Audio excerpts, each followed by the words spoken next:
E aí, gente, questãozinha hoje aqui de eletrodinâmica do simulado SAS Enem 2020, beleza? Esse canal aqui é voltado para resolução de questões de ciência da natureza e matemática, com algumas dicas.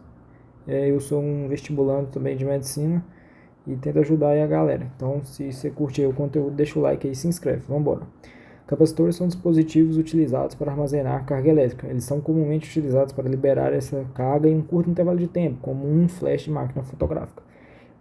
O circuito a seguir mostra como uma bateria de 12 volts e um resistor de 8 ohm podem ser utilizados para carregar um capacitor de 10 microfarad que está inicialmente descarregado.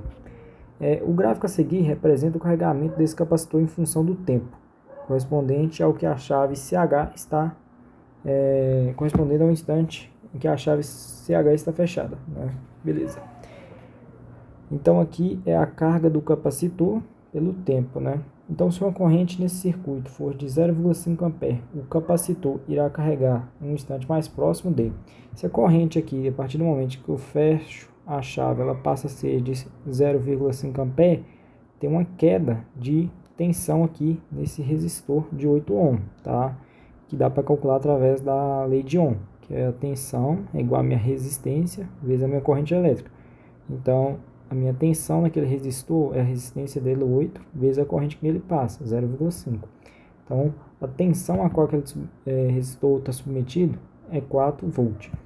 Se aqui tem 4 volts e ele está em série com esse capacitor, o restante da tensão, para dar 12, tem uma queda de tensão aqui de 8 volts nesse capacitor, beleza? Ele pergunta assim, se a corrente elétrica no circuito for essa, o capacitor irá carregar em um instante de quanto? Ele dá aqui a carga, eu tenho a tensão a qual ele está submetido e aqui eu tenho a capacitância. O que dá para me achar? A carga do capacitor, que é pela forma carga é igual a capacitância vezes a minha diferença de potencial que ele está submetido.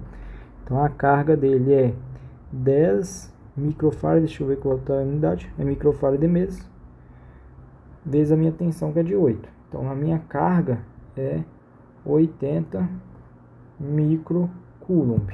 Essa é a carga. Aí eu vim no gráfico, acho 80, tá bem aqui, mais ou menos no 1,5, né? Como ele fala mais próximo aqui pra gente é 1,5, beleza?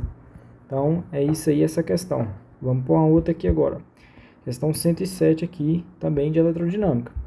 Os diodos emissores de luz, sigla LED em inglês, permitem a passagem de corrente elétrica apenas em um sentido, e quando tem terminais submetidos a uma determinada tensão elétrica mínima, conhecido como tensão de corte, o gráfico a seguir ilustra a corrente elétrica em função da tensão elétrica para os LEDs, de cores vermelhas, verde e azul, com suas respectivas tensões de cortes indicadas pelos tracejados. Então aí ele dá as tensões de corte, né? E aqui ele dá a tensão elétrica. Beleza. Ele vem e fala assim, considerando um circuito em que um diodo emissor de luz vermelha, está aceso e funcionando sob tensão de corte, beleza? Luz vermelha sob tensão de corte, é essa tensão aqui, beleza? Para que o circuito funcione como uma bateria de 9 volts, foi utilizado um resistor de 50 ohm, como mostra a figura. O valor da corrente elétrica no circuito é igual a quanto?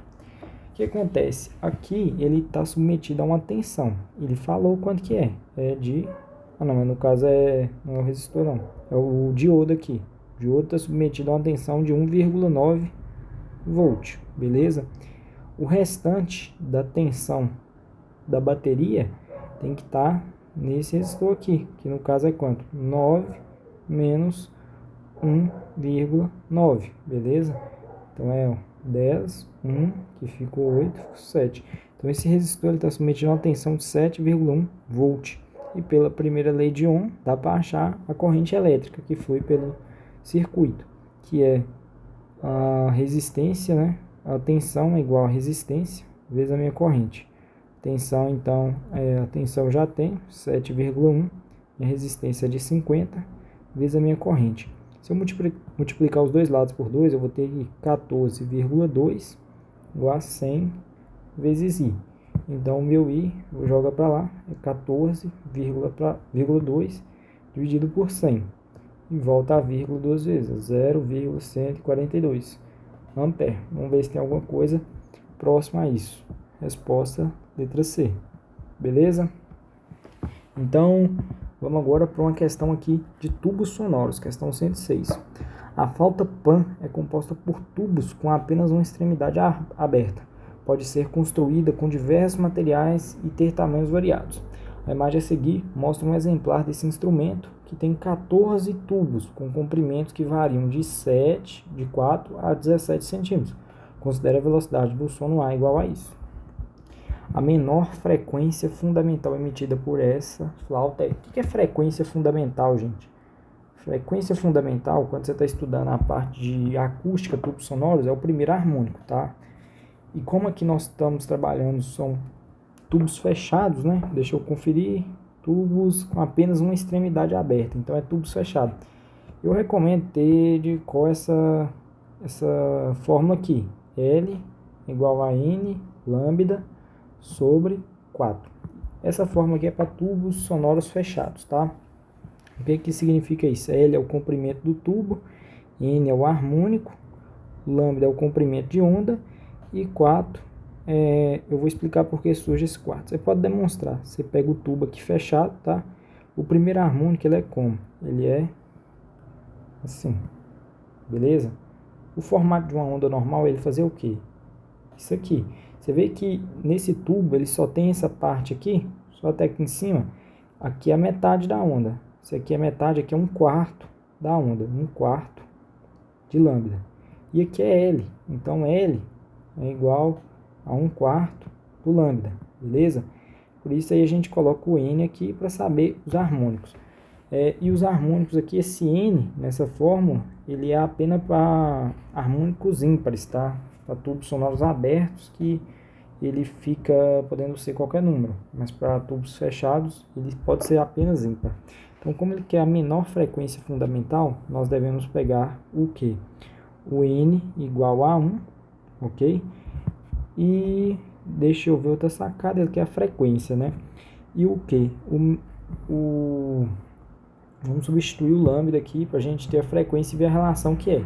Então, eu vou jogar o 4 para cá. Então, 4L dividido por N. Lambda, pela fórmula da ondulatória, V igual a lambda vezes F. Então, lambda é igual a velocidade sobre a frequência. Beleza?